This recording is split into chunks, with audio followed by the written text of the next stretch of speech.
Wrong number वाला प्यार episode 37। माफ़ करना कल एपिसोड अपलोड नहीं हुआ, उसके लिए दिल से सॉरी। चलिए कहानी शुरू करते हैं। मुंबई आहूजा विला। माहिर के लिए नीलम जी ने यानी अथर्व की मॉम ने कई दफ़ा उसके लिए लड़की देखी थी कि उसकी शादी हो जाए और उसका घर बस जाए, पर माहिर हमेशा बात टाल देता था। जो कि माहिर की एज अथर्व से ज़्यादा है और नीलम जी माहिर को अपने बड़े बेटे जैसा प्यार देती थी, इसलिए वह चाहती थी कि माहिर का घर पहले बस जाए। माहिर तो अकेले रहना ज़्यादा पसंद करता था। उसकी भी क्या गलती, क्योंकि वह पहले से ही अकेला रहता आया है, जिससे उसे अकेलेपन से प्यार हो गया था। रात के 8 बज रहे थे और आज आर्य आहूजा विला आया था क्योंकि उसे दिशा को माहिर के बारे में कुछ बताना था। माहिर अभी तक घर नहीं आया था और आर्य घर के अंदर एंटर होते ही सविता आंटी की पुकार लगा रहा था। आर्य की आवाज़ सुन सविता आंटी किचन में से बाहर आई और आते ही बोली, क्या हुआ आर्य बाबा? माहिर घर नहीं आया, यह बात आर्य को भी पता था और उसे पता था कि कुछ ही वक्त के बाद माहिर घर आ जाएगा, जिसके चलते वह बैठकर उसका इंतज़ार करने लगा। लगभग 35 मिनट के बाद माहिर का कार विला के अंदर एंटर हुआ और जैसे वह लिविंग एरिया में आया तो देखा आर्य सोफे पे बैठा है और दूसरे सोफे पर दिशा बैठी थी। उसके हाथ में टेक्स्ट बुक थे। उन दोनों को देख माहिर भी वहीं सोफे पे बैठ गया और माहिर को बैठते ही दिशा का पूरा ध्यान उसी पर था। वह ऐसा दिखा रही थी कि उसकी नज़रें टेक्स्ट बुक पर है, पर पूरा फोकस उसका माहिर पर ही था। आर्य माहिर के आने का ही इंतज़ार कर रहा था। 5 मिनट माहिर के रिलैक्स होने के बाद आखिरकार आर्य बोल पड़ा, वैसे माहिर भाई, आप शादी के लिए तैयार हो गए? यह तो बात घर में किसी को भी हजम नहीं हो रहा कि माहिर भाई इतना जल्दी शादी करने के लिए तैयार हो गए। और आश्चर्यजनक की ये बात यह है कि आपने खुद मॉम को जाकर कहा कि आपके लिए लड़की देखें। आर्य एक एक शब्द पर जोर देकर कह रहा था और उसकी एक एक बात जैसे दिशा सुन रही थी, उसका दिल बैठते जा रहा था। वह पूरी अंदर से कांप गई। वह बैठने को तो सोफे पे बैठी थी, पर उसके शरीर अभी अंदर से थर-थर कांपने लगा। उसका ध्यान जरा भी टेक्स्ट बुक पर नहीं था। वह इतनी अंदर से परेशान और बेचैन हो गई। उसका दिल कर रहा था कि वह उठकर माहिर के कॉलर पकड़ के पूछे कि क्या यह बात सच है, पर बेचारी ऐसा कुछ नहीं कर सकती। अब माहिर को आर्य के ऊपर गुस्सा आने लगा क्योंकि वह खुद दिशा को यह बात बताना चाहता था, पर उसे यह नहीं पता था कि आर्य आकर बीच में ऐसा कांड कर देगा। माहिर अपनी चोर नज़रों से दिशा के तरफ देखने लगा। वह समझ गया कि दिशा अब उसके बारे में क्या सोच रही है। वहीं आर्य भी माहिर और दिशा दोनों के तरफ नज़र घुमा घुमा के देख रहा था, पर दिशा को इतना शांत देख उसे न जाने क्यों बुरा लगा और वह अपने मन में सोचने लगा, क्या मैं जो सोच रहा हूँ उन दोनों के बीच वैसा ही है या भी नहीं, क्योंकि दोनों एक दूसरे को नहीं देख रहे। कहीं मुझे गलतफहमी तो नहीं हो गया था। दिशा को यह बात सुनकर रोना आ रहा था और अब वह एक पल भी वहाँ नहीं बैठना चाहती थी। अगर वह थोड़ी देर और बैठी रही तो वह रो देगी, इसलिए वह वहाँ से उठी और अपने हाथ में टेक्स्ट बुक को घुमाते हुए अपने कमरे में चली गई। कमरे में आते ही अंदर से दरवाज़ा बंद कर रोने लगी। चिल्ला चिल्ला कर रोना था क्योंकि माहिर अब किसी और से शादी करने जा रहा है। दिशा बेड पर जाकर पिल्लो में अपना मुंह छुपाकर जोर जोर से रोने लगी। वह नहीं चाहती थी कि उसकी आवाज़ बाहर जाए। वहीं बाहर दिशा के जाने के बाद माहिर आर्य के ऊपर भड़कते हुए कहा, आजकल तुम काम कम और मेरी पर्सनल लाइफ में ज़्यादा दखल दे रहे हो। लगता है तुम्हारी कंप्लेंट मुझे आंटी को करना पड़ेगा, वरना सुधर जाओ। आर्य छोटा सा फेस बनाते हुए कहा, माहिर भाई आप मुझ पर क्यों गुस्सा कर रहे हो? मैंने तो वही कहा जो आपने सुबह मॉम को कहा था। मैं खुद ही शॉक में हूँ कि आप शादी के लिए रेडी हो गए। जहाँ तक मुझे पता है कि आप तो कभी शादी करने ही वाले नहीं थे, पर मुझे क्या पता अचानक से आपका इरादा चेंज हो गया। अब आप ही बताओ, कोई पहली बार सुनेगा तो उसे शॉक तो लगेगा ना। और मैं मॉम के सामने तो नहीं पूछ सकता, इसलिए मैं यहाँ आकर एकांत में आपसे पूछ रहा हूँ और आपको मुझ पर ही चिल्ला रहे हो। मैंने वही पूछा जो कि आपके मुँह से सुना था। आर्य की बातों से माहिर इरिटेट हो गया और अपने एक हाथ से अपने माथे पर रब करते हुए कहा, अब तुम्हारा हो गया हो तो तुम घर जाओ। माहिर को इतना गुस्सा करता देख आर्य तुरंत सोफे से उठ खड़ा हुआ और वह नहीं चाहता कि माहिर और भी गुस्सा करे, इसलिए वह वहाँ से दुम दबाकर चला गया। वहीं कमरे में दिशा रोते रोते बुरा हाल हो गया था और वह बेड से उठी और वॉशरूम में चली गई। उसकी आंखें पूरी लाल हो चुकी थी और वह पानी से अपने फेस साफ करने लगी, क्योंकि वह नहीं चाहती थी कि कोई आए और उसे रोता हुआ देख ले। वह मुंह पर पानी डाल ही रही थी, उसी के साथ उसके आंसू भी बहते जा रहे थे और मिरर में देख खुद से कहने लगी, क्यों दिशा, क्यों? तू क्यों दिन में सपने देखने लगी थी? तू कुछ ज़्यादा ही सपने देखने लग गई थी। तेरी औकात नहीं कि तू सपने देखे। तू एक छोटे से गांव की छोटे से घर की गरीब लड़की है। तेरी औकात कुछ नहीं है। तुझे लगा कि तुझे कोई अपना बनाएगा, तुझे प्यार करेगा? ऐसा बिल्कुल भी नहीं हो सकता। हाँ, लोग तेरा इस्तेमाल ज़रूर कर सकते हैं, जैसे कि तेरे चाचा ने मुझे बेच दिया था ठाकुरों के हाथों से। पता नहीं आज मैं किन किन के लोगों के हाथ बिकती और आज मैं यहाँ हूँ। माहिर जी ने मुझे सहारा दिया तो मैं उनका प्यार समझने लगी, पर ऐसा कुछ नहीं है। वह तो मुझसे दूर भाग रहे हैं। बस फॉल्ट मेरे अंदर है। मुझे कोई नहीं प्यार कर सकता सिवाय दादा दादी और मेरा भाई। मुझे वापस उसी दुनिया में जाना है, वहीं रहना है। दिशा अपने आंसू साफ करते हुए खुद को स्ट्रॉन्ग की और टॉवेल से मुंह को साफ करते हुए बोली, माफ़ करना माहिर जी, आपको मैंने बहुत परेशान की हूँ, पर अब नहीं करूँगी। आप मुझसे छुटकारा पाने के लिए जल्दबाजी में शादी कर रहे हैं। आप कर सकते हो माहिर जी शादी। अब हम वापस कभी भी आपको फोर्स नहीं करेंगे। कहीं माहिर जी को ऐसा तो नहीं लगता कि मैं बहुत लालची हो गई हूँ? माहिर जी, अगर ऐसी बात है तो आप गलत हैं। मैं बिल्कुल भी ऐसी लड़की नहीं हूँ और ना ही आपकी खुशियों में दखल दूंगी। मेरी तो किस्मत ही खराब है, जहाँ जाती हूँ उन्हें भी मेरी वजह से तकलीफ होने लगता है।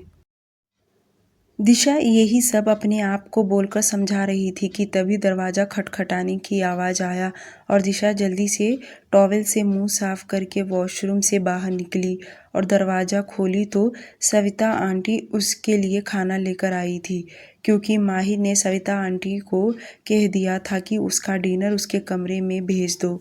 उसे ऐसा लग रहा था कि वह सैड होगी और खाना खाने बाहर नहीं आएगी और वह भूखी ना रहे, इसलिए उसने उसका खाना उसके कमरे में ही भिजवा दिया। और माही ने यह भी सविता आंटी को कहा कि वह देखे वह खाना खाती है या नहीं। दिशा ने सविता आंटी के हाथ से खाने का प्लेट ली और जाकर चेयर पर बैठ खाना खाने लगी। उसको खाना खाता देख सविता आंटी मुस्कुराने लगी और बाहर आ गई। बाहर आते ही माहिर को आंखों से इशारा किया। उसका इशारा माहिर अच्छे से समझ गया और वह खुद डाइनिंग टेबल पर बैठ खाना खाने लगा। देर रात माहिर अपने कमरे में बैठा था। उसका दिल कर रहा था कि वह जाकर एक बार दिशा को देखे, पर उसका दिमाग कह रहा था कि वह सोई नहीं होगी। अगर उसने देख लिया तो मेरी चोरी पकड़ी जाएगी कि उसके सोने के बाद मैं उसके कमरे में उसे देखने जाता हूँ। और माहिर को पता नहीं क्यों अंदर से बहुत अजीब भी लग रहा था, इसलिए वह आज अपने आप को रोका, उसके कमरे में नहीं गया। दिशा का चेहरा बार बार उसके आंसुओं के सामने आ रहा था कि अब आर्य ने शादी की बात कहा तो उसका चेहरा एकदम मुरझा सा गया था और वह उठकर चली गई। नेक्स्ट मॉर्निंग माहिर रात को बहुत देर तक सोया नहीं था और सुबह भी उसकी आंखें जल्दी से खुल गया क्योंकि उसे दिशा को देखना था और वह रेडी होकर नीचे आया। वह चारों तरफ नज़र घुमा रहा था पर उसे दिशा दिख नहीं रही थी। पर कुछ ही देर में वह रेडी होकर वह भी डाइनिंग टेबल पर आकर बैठ गई क्योंकि उसे कॉलेज जाने का टाइम जो हो चुका था। वह जैसे आकर बैठी कि तभी विशाल उसे पिकअप करने आ गया। दिशा ने एक बार भी नज़र उठाकर माहिर के तरफ नहीं देखी पर माहिर उसे लगातार देख रहा था और दिशा विशाल को देखकर बोली, बस 2 मिनट लगेगा। इतना बोल वह ब्रेकफास्ट करने लगी। उसने सिर्फ नाम का ब्रेकफास्ट किया। अगर वह नहीं करती तो माहिर को यही लगता कि वह मेरी वजह से नहीं खा रही है और दिशा को यह बात बिल्कुल भी जाहिर नहीं होने देना चाहती थी कि उसके वजह से उससे तकलीफ़ हो रहा है। इसलिए उसने जल्दबाजी में ब्रेकफास्ट की और विशाल के साथ कॉलेज चली गई। कुल मिलाकर दिशा माहिर के सामने 5 मिनट के अंदर ही रुकी होगी और अचानक से उसकी आंखों से ओझल हो गई। उतने टाइम में तो माहिर ने कॉफ़ी भी नहीं पिया था क्योंकि उसका पूरा वक्त दिशा को देखने में ही चला गया। दिशा ने एक बार भी माहिर की तरफ नज़र उठाकर नहीं देखी। यह बात से माहिर कहीं न कहीं दुखी हो गया पर वह क्या कर सकता क्योंकि वह खुद उससे छुटकारा पाना चाहता है और वह कॉफ़ी पीने लगा। दूसरी तरफ बंगाल कोलकाता। राशि को अब सुकून मिल गया कि जो सच्चाई उसने वीर को नहीं बता पाई वह वीर ने खुद पता लगा लिया। अब उसे उसका पूरा डर निकल गया कि अब अनन्या कुछ भी उसके बारे में कहेगी तो वीर सर बिल्कुल भरोसा नहीं करेंगे क्योंकि सच्चाई अब उनके आंखों के सामने है और वीर सर को जो भी मुझसे हेल्प चाहिए मैं उनकी हेल्प के लिए तैयार हूँ। यही सब सोचकर राशि ऑफिस गई और रोज की तरह अपने काम में लग गई।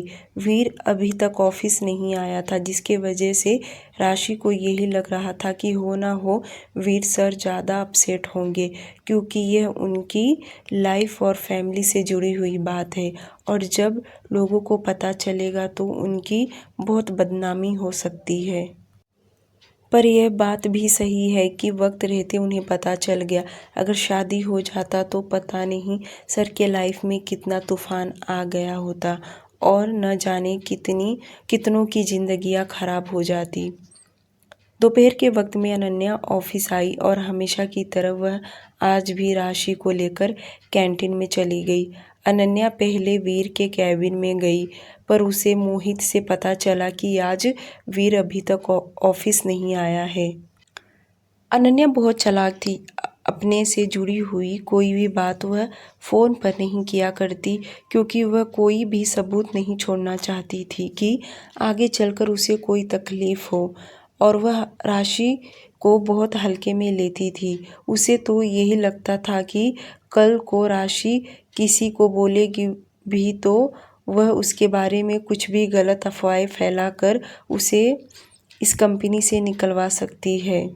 अनन्या को यह बात पहले ही पता था कि राशि की बहन मिसिंग है और वह बहुत कमज़ोर लोग हैं जिसका वह पूरा फ़ायदा उठा सकती है।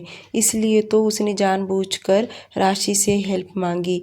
राशि अनन्या और अपनी कन्वर्जेशन रिकॉर्ड करना चाहती थी पर वह नहीं कर पा रही है और अनन्या तो फ़ोन पर बात नहीं करती, यहाँ तक कि उसका कॉल भी रिसीव नहीं कर रही थी। उसको जो भी बात करना रहता वह डायरेक्ट ऑफिस आकर आमने सामने बात करती है। हमेशा की तरह दोनों आज भी कैंटीन में बैठ बातें करने लगे।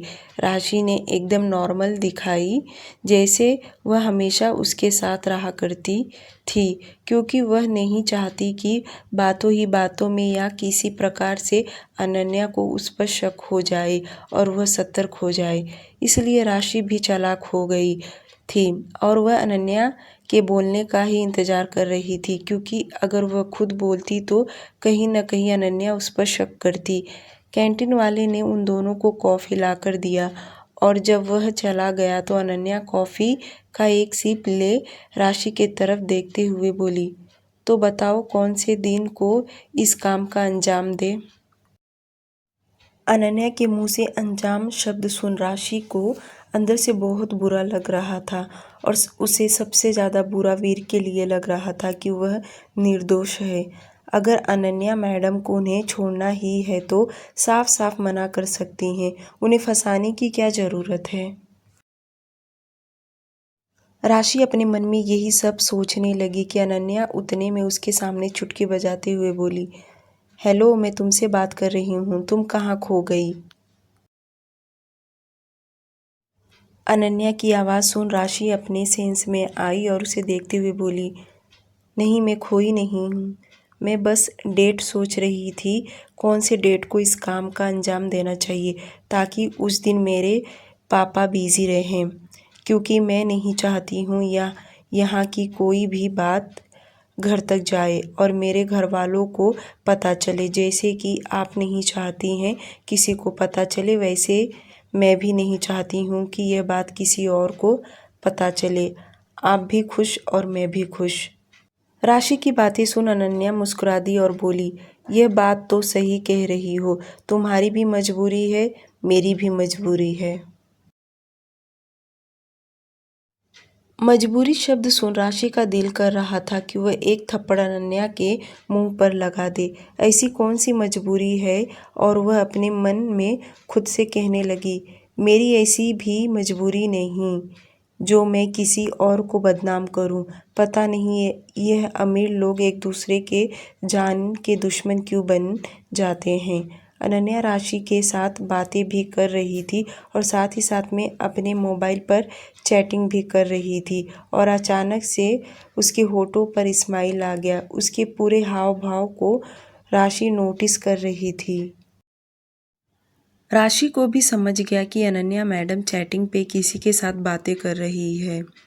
हो ना हो यह उनका लाइफ पार्टनर होगा। और अनन्या ने झट से अपना मोबाइल साइड में रख बोली, ठीक है, 2 दिन बाद मैं तुम्हें कॉल करूँगी और जब तुम ऑफिस के लिए घर से निकलोगी तब मुझे बता देना, मैं तुम्हें पिकअप करने आ जाऊँगी। अनन्या इस वक्त बहुत खुश थी। यह बात राशि ने पूरा नोटिस कर ली और राशि आगे बोली, अनन्या मैडम, अब मुझे ऑफिस के अंदर जाना चाहिए क्योंकि आज वी सर नहीं आए हुए हैं। मुझे पेंडिंग काम करना होगा वरना लोगों को हम पर डाउट हो जाएगा। राशि के मुंह से समझदारी वाली बातें सुन अनन्या को ठीक लगा और वह बोली, हाँ, तुम सही कह रही हो, तुम जाओ अपना काम करो, मैं भी यहाँ से चलती हूँ। अनन्या इतना बोल वहाँ से चली गई और उसके जाने के बाद राशि वहीं बैठे सोचने लगी, अनन्या मैडम अपने मतलब के लिए कितने हद तक गिर सकती हैं। राशि वहीं बैठकर सोच रही थी। उसे गुस्सा तो बहुत आ रहा था, सबसे ज़्यादा तो उसे अपने आप पर आ रहा था कि उसने हाँ क्यों कहा। और जैसे वह उठी जाने के लिए मुड़ी कि उसके पीछे ही वीर खड़ा था। वीर को यहाँ देख राशि घबरा गई, डरते हुए बोली, वीर सर, आप यहाँ? आप तो आज ऑफिस नहीं आए हुए थे। वीर ने राशि को बैठने के लिए इशारा किया। उसका इशारा पाते ही राशि चेयर पर बैठ गई और वीर सामने वाले चेयर पर बैठ गया और कहा, जैसे अनन्या चाल चल रही है उसे चलने दो। तो सोचा मैं भी उसी तरह उसे मात दूं। तो तुम्हें ज़्यादा घबराने की ज़रूरत नहीं है। तो आज उसने तुम्हें क्या करने के लिए कहा? वीर का क्वेश्चन सुन राशि तुरंत बताने लगी, सर, उन्होंने मुझे 2 दिन का टाइम दिया है, 2 दिन के बाद वह अपने काम को अंजाम देंगी। अब वह मुझे नहीं पता वह किस तरह से देंगी, पर उन्होंने मुझे कहा है कि वह खुद मुझे पिकअप करने मेरे घर आएंगी, शायद उसी वक्त बताएंगी। राशि की बातें सुन वीर ने आगे कहा, तुम ज़्यादा फिक्र मत करो, मैं भी सब इंतज़ाम कर लिया हूँ। मेरे आदमी इस काम के लिए उसका पीछा कर रहे हैं, कोई ना कोई सबूत तो मिल ही जाएगा। वीर इतना बोल चुप हो गया।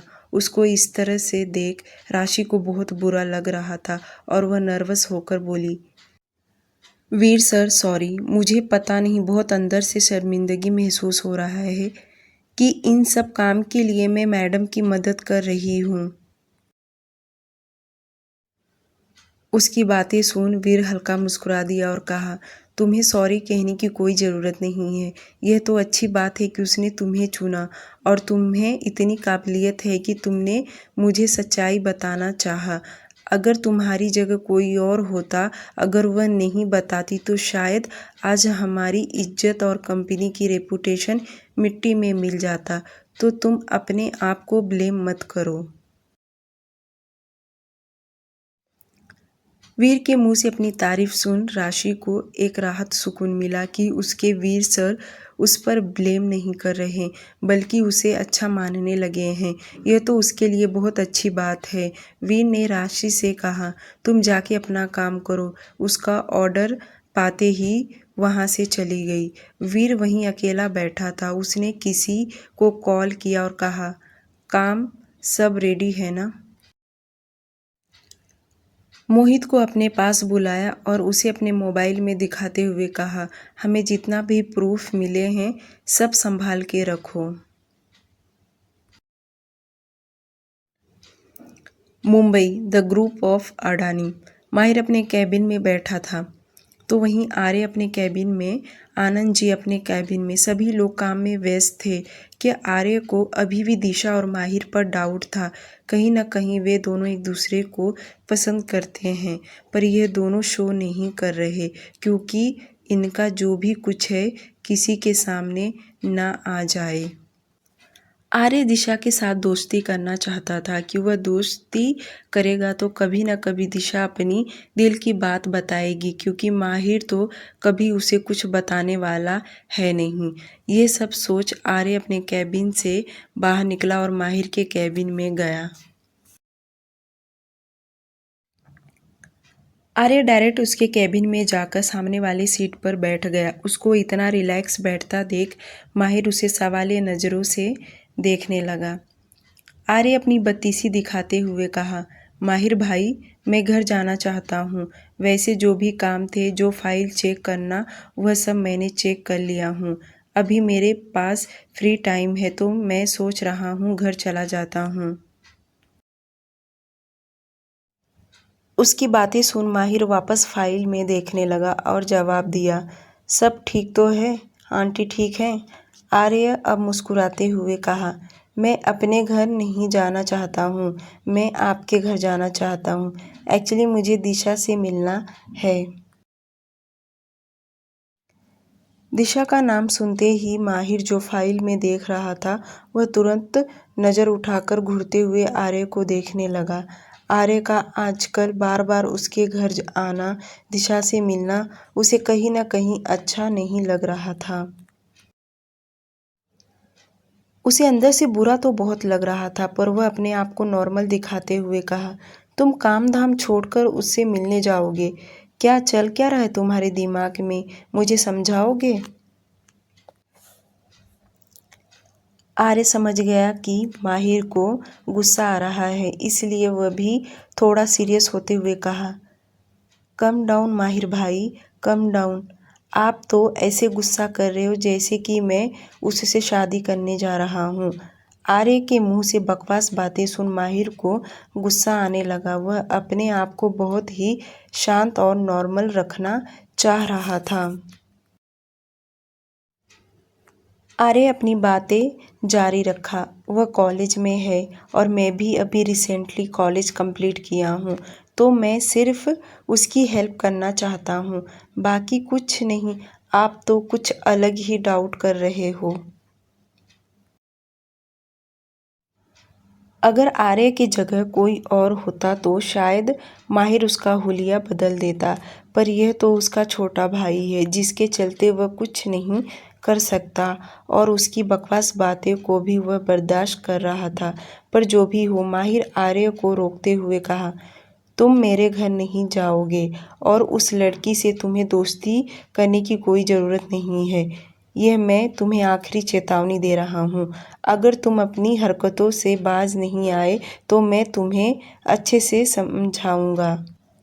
माहिर का गुस्सा देख आर्य अंदर से मुस्कुरा रहा था पर उसकी हिम्मत नहीं कि वह माहिर से बगावत कर सके, इसलिए वह भोले भाले बच्चों की तरह सिर हाँ में हिलाते हुए कहा, आप जैसा कहो माहिर भाई, पर क्या मैं आपके घर कभी नहीं आ सकता? माहिर उसकी बातें सुन अपनी आंखें बंद कर लिया और लंबी सांस लिया और फिर बोला, तुम आ सकते हो पर रोज रोज नहीं। समझ में आई मेरी बात?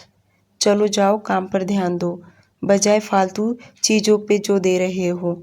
आर्य तुरंत चेयर से उठ खड़ा हुआ और कैबिन से चला गया। उसके जाते ही माहिर पेपर वेट हाथ में ले दांत पीसने लगा। खुद से बड़बड़ाते हुए कहा, जो आएगा, जिसने भी उसे एक बार देखा, सबको उससे दोस्ती करना है, सबको उससे मिलना है। क्या हो तुम कि तुम्हें देखकर हर कोई आइसक्रीम की तरह पिघलने लगा है? माहिर को अभी भी याद है कि ठाकुर उसके पीछे किस हद तक पड़ा था और उसने उसके चंगुल से उसे किस तरह से बचाया है। माहिर यही सब सोच रहा था कि उसे उस होटल में बिताई हुई रात याद आने लगा। अभी भी आंखों के सामने दिशा का नेक्ड बॉडी दिखाई देने लगा, किस तरह से उसके ऊपर बैठी थी और दोनों बेकाबू होकर इंटीमेट हुए थे। अगर दिशा गलत है तो उससे ज़्यादा माहिर की भी गलती, क्योंकि वह नशे में थी, पर माहिर तो होश में था। माहिर अपनी आंखें बंद करके सोच रहा था, पर अचानक से आंखें खोल दिया। दूसरी तरफ इटली रोम सिटी, शाम का वक्त। शगुन सर्वेंट लुसिया के साथ किचन में खाना बनाने लगी। वह ज़्यादा कुछ नहीं बना रही थी, उसे इतना अच्छा तो खाना नहीं बनाने आता था। जो भी सिंपल दाल चावल सब्जी रोटी है वह तो कभी कभार बना लिया करती थी। बाकी इसके अलावा उसे कोई भी रेसिपी नहीं आता था। और आज शगुन को दोपहर से ही रसगुल्ले खाने का दिल कर रहा था, पर उसे पता था यहाँ पर उसे कुछ भी मिल पाना मुश्किल है। पर तभी उसके दिमाग ने काम करना चालू कर दिया कि वह अपने मन में सोचने लगी, इस लड़के ने जिस तरह से मुझे कैद करके रखा है, तो क्या मैं इसके एक जिद करके रसगुल्ले नहीं खा सकती? शगुन ने रसगुल्ले खाने के लिए जिद करने लगी और सर्वेंट लुसिया को रसगुल्ले बनाने नहीं आ रहा था। फिर भी उसने ट्राई करने की कोशिश की और वह यूट्यूब पर देखकर अपना पूरा 100% दी। फिर भी बंगाली टाइप जरा भी उसमें टेस्ट नहीं आ रहा था और शगुन की जुबान पर जो टेस्ट था उसके मुकाबले में कोई नहीं बना सकता। उसने जो रसगुल्ले देखकर ही बता दिए कि यह उसे पसंद नहीं है। सर्वेंट लुसिया ने तेजा को कॉल करके बता दी कि मैडम को स्वीट खाना है और जो उसने बनाई है वह उन्हें बिल्कुल भी पसंद नहीं आ रहा।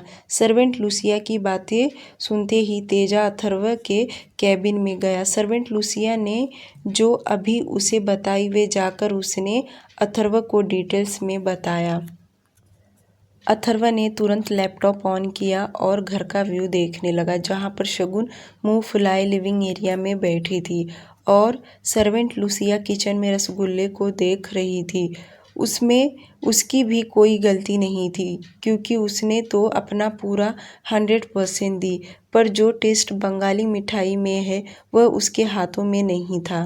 अथर्व ने तुरंत घर कॉल किया और मेड को कहा कि फ़ोन शगुन को देने के लिए। शगुन ने फ़ोन अपने कान के पास लगाई।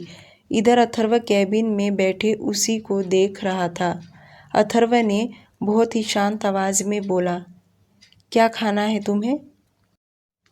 शगुन ने रोने जैसी शक्ल बनाकर बोली, कितने दिन हो गए मुझे यहाँ आए, मैं अभी तक रसगुल्ले के एक भी हंडी नहीं खाई और बहुत पहले मैं प्रिंस के हाथ से ही खाई थी। प्रिंस का नाम सुनते ही अथर्व को बुरा लगा और उसने शगुन से कहा, ठीक है, तुम्हें स्वीट खाना है ना, तुम्हें कल तक मिल जाएगा। इतना बोल अथर्व ने कॉल काट दिया और तेजा को वापस कैबिन में बुलाया। उसे ऑर्डर देते हुए कहा, अभी किसी को कहो कि इंडिया से बंगाली स्वीट ऑल टाइप के चाहिए। पूरे कोलकाता जहाँ शगुन रहती थी उसके आसपास के जितने भी स्वीट मार्ट हैं वहाँ से भी मिठाइयाँ चाहिए। जो उसकी जुबान का टेस्ट है वही मिठाइयाँ लेकर आओ।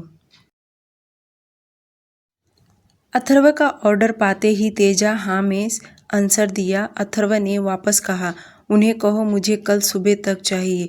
तेजा हाँ में सिर हिलाकर कैबिन से बाहर चला गया। उसके जाने के बाद अथर्व वापस लैपटॉप में शगुन को देखने लगा और अचानक से उसके होठों पर स्माइल आ गया और मुस्कुराते हुए खुद से कहा, इतना इसे स्वीट पसंद है भी तो बिल्कुल स्वीट की जैसी। तेजा कैबिन से बाहर आते ही एंटोनियो को कहा जेट रेडी करे और 2 लोगों को काम पर सौंप दिया। उन्हें सभी स्वीट के नाम बता दिया गया था और वे सभी कोलकाता के दमदम सिटी से ही आना चाहिए। उसका ऑर्डर पाते ही सभी लोग काम पर लग गए। यहाँ विला में बैठे शगुन को यही लग रहा था कि अगर उसे मिठाई नहीं मिला तो वह इन लोगों को परेशान करेगी और उसे यह अच्छा चांस मिलेगा कि वह कह सके अगर मुझे मिठाई नहीं मिला तो मुझे मेरे घर जाना है। पर उस बेचारी को क्या पता था कि अथर्व उसकी सोच से कई ज़्यादा आगे है। उसके पल पल की खबर उसके पास रहता है। वह क्या सोचती है, उसके दिमाग में क्या चलता है, उसके पहले ही उसे सब पता चल जाता है।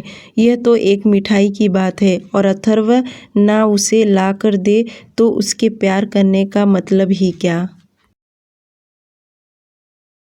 दूसरी तरफ कोलकाता। अनन्या आज एक होटल में गई थी। उसके लिए पहले से ही रूम बुक था और वह अपना आईडी कार्ड दिखाकर उस रूम में चली गई जहां पर पहले ही कोई मौजूद था। उस बेचारी को नहीं पता कि कोई उसका पीछा कर रहा है। वह हमेशा की तरह आज भी सबको बेवकूफ़ ही समझती थी और उस होटल रूम में जाकर बैठ गई। आज वह अपने बॉयफ्रेंड से मिलने आई थी। उसके बॉयफ्रेंड का नाम जॉन है और उसने अपने हॉस्पिटल में इसी के नाम से ट्रीटमेंट ले रही थी ताकि किसी को शक ना हो। जॉन उसका कब से वेट कर रहा था और अनन्या जाते ही उसे किस करने लगी। दोनों एक दूसरे को किस करते करते बेड पर जा पहुँचे और हमेशा की तरह एक दूसरे को आज भी नोचने लग गए। कुछ ही देर में वह दोनों बेड पर बिना कपड़ों के थे। पूरे रूम में अनन्या की सिसकियां सुनाई दे रहा था। जब दोनों का सेक्स करके मन भर गया तब दोनों एक दूसरे से अलग हुए और अनन्या जॉन के ऊपर सोते हुए बोली, क्या तुम सेटिस्फाई हुए? जॉन उसके नेक्ड बॉडी पर हाथ फेरते हुए कहा, सेटिस्फाई तो तुम मुझे करती हो पर मैं चाहता हूँ जब भी मेरा दिल करे तुम तब मुझे सेटिस्फाई करती रहो। यह मुझे छुप छुप के मिलना बिल्कुल भी पसंद नहीं आ रहा। अनन्या अपना सिर उठाकर उसे किस करते हुए बोली, बस और कुछ दिन, 2 दिन में यह काम को मैं अंजाम देने वाली हूँ। फिर उसके बाद हम दोनों कहीं दूर जाकर रहेंगे जहाँ सिर्फ तुम और मैं और हमारा आने वाला बच्चा।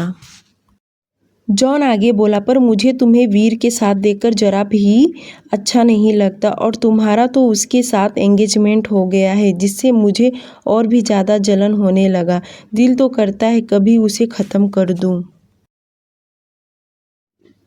अनन्या उसे शांत कराते हुए बोली, बस कुछ दिन और उसके बाद वह रोता रहेगा और हम उसकी बर्बादी पर जश्न मनाएंगे। उसके सारे शेयर्स मैंने नहीं लिए तो मेरा नाम अनन्या चटर्जी नहीं।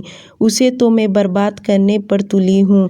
जॉन आगे बोला, और यह काम होने के बाद वह लड़की का क्या करेंगे हम?